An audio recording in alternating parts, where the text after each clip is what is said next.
இப்போ தான் நம்ம சேனலுக்கு நீங்கள் முதல் முறையாக வரீங்கன்னா தயவுசெய்து கீழே இருக்கிற ரெட் கலர் சப்ஸ்கிரைப் பட்டன் அழுத்தி சப்ஸ்கிரைப் பண்ணிக்கோங்க. கூடவே அந்த பெல் பட்டன் அழுத்தி ஆள்னு கொடுத்துக்கோங்க. அப்போ தான் நம்ம போடுற வீடியோ உங்களுக்கு தினமும் கிடைக்கும். சரி வாங்க இப்போ நம்ம வீடியோக்குள்ளே போகலாம். திண்டுக்கல் மாவட்டம் ஒட்டன்சத்திரம் அருகே ஒரே குடும்பத்தை சேர்ந்த 2 குழந்தைகளை கொன்றுவிட்டு 2 பெண்கள் தற்கொலை செய்து கொண்டிருக்கக்கூடிய சம்பவம் அந்த பகுதியில் அதிர்ச்சியையும் பரபரப்பையும் ஏற்படுத்தியிருக்கிறது.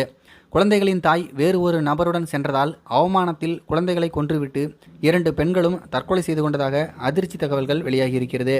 திண்டுக்கல் மாவட்டம் ஒட்டன்சத்திரம் அருகே சின்னக்கூலிப்பட்டி கிராமத்தை சேர்ந்தவர் செல்லம்மாள். அவருடைய மகள்தான் 45 வயதான காளீஸ்வரி.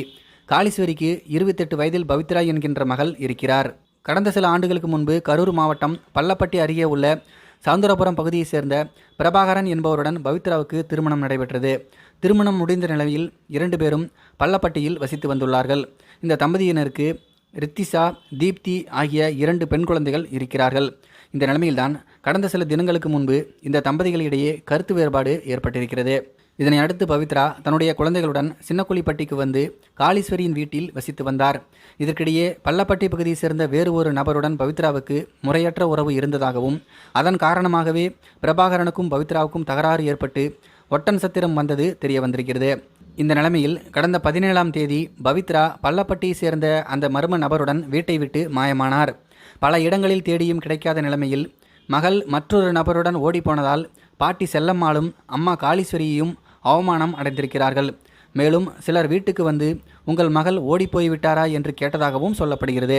இதனால் அதிர்ச்சியடைந்த செல்லம்மாளும் காளீஸ்வரியும் பவித்ராவின் மகள்களான லித்திக்ஷா, தீப்தி ஆகியோரை கொலை செய்திருக்கிறார்கள். பின்பு வீட்டிலிருந்த ஃபேனில் தூக்குமாட்டி செல்லம்மாளும் காளீஸ்வரியும் தற்கொலை செய்து கொண்டிருக்கிறார்கள். இந்த சம்பவம் குறித்து அறிந்த அருகில் இருந்தோர் இடையக்கோட்டை காவல்துறைக்கு தகவல் கொடுத்தனர். தகவல் அறிந்து சென்ற போலீசார் 4 பேருடைய உடல்களையும் மீட்டு உடற்கூறு ஆய்வுக்காக திண்டுக்கல் அரசு தலைமை மருத்துவமனைக்கு அனுப்பி வைத்தனர்.